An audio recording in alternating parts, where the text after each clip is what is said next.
একটা গ্রাম কমিটি।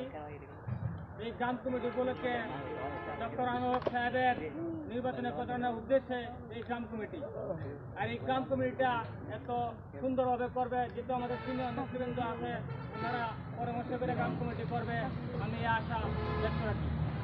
আর আমাদের এই ব্রিটিশ সরকারের আমলে আমাদের এই ওয়ার্ডে বা আমাদের এই চারকোনা কি পরিমাণ নির্যাতিত হচ্ছে, ইতিমধ্যে যুব দলের নেতা জাহাঙ্গীর ভাই বলছে। বিশেষ করে কিছু নেতা কর্মীদের বাড়িতে হামলা হয়েছে, অ্যাটাক হয়েছে, দোকানে তালা এবং হুমকি ধুমকি অনেক ধরনের অত্যাচার হয়েছে।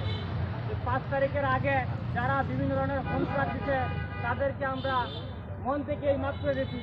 কিন্তু আল্লাহর হস্তে ইদানিং দেখতেছি আপনারা বিভিন্ন গুপ্ত রাজনীতিক বিভিন্ন কর্মের সাথে জড়িত। আমি হুঁশিয়ার করে বলতে চাই, যদি আপনারা এই গুপ্ত রাজনীতিক আবার চালু করেন, আমরা কিন্তু কাউকে ছাড় দেব না। প্রয়োজনে আমরা নিজের হাতে আইনের হাতে তুলে দেব। আর এরকম যেন রাজনীতিক এই বাংলাদেশে না হয়, আমি এই কথা এই চারকোনাবাসীকে বলতে চাই। কারণ আপনারা যে দুঃসাহস আমাদের প্রতি আগের অতীতে দেখিয়েছেন, আমরা যদি মাফ করে দিয়েছি, যদি ভবিষ্যতে এরকম করেন, আমরা যেরকম ঘর থেকে হামলা করছেন আমরা ঘর থেকে ধরে নিয়ে আসবো আপনাদেরকে। আর যেহেতু গ্রাম কমিটি উপলক্ষে সিনিয়র নেতৃবৃন্দরা আলোচনা করবেন, এর মাঝে আমাদের নেতা তারুণ্যের অহংকার জনাব তারেক রহমান বলছেন যে আমার আগে আমরা, আমাদের আগে দেশ, ক্ষমতার আগে জনতা, সবার আগে বাংলাদেশ। লক্ষ্য করে আমরা এই গ্রাম কমিটি আপনারা উপহার দিবেন, আমি এই আশা ব্যক্ত রাখি।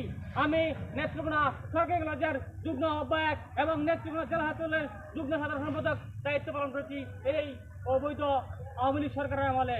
আমি এই গ্রামের এই কৃতি সন্তান, আমার নাম মোহাম্মদ শরীফ ফকির। আপনাদের কাছে আশা, আপনারা এমন সুন্দর বিভিন্ন ধরনের যারা 5 তারিখের পরেও আসছেন, তাদের কাছে আমার একটা অনুরোধ, আর যারা ত্যাগী নির্যাতিত তাদেরকে আগে দিবেন। আপনারা আসেন, আপনাদের জন্য স্বাগতম, দরজা খোলা। আমরা ঐক্যবদ্ধভাবে এই দেশ গড়তে চাই। আমরা এই পেশি আওয়ামী লীগের মতো কোনো অত্যাচার করতে চাই না। আমরা মানুষকে সুন্দরভাবে স্পষ্টভাবে বুঝিয়ে নিয়ে আসবো।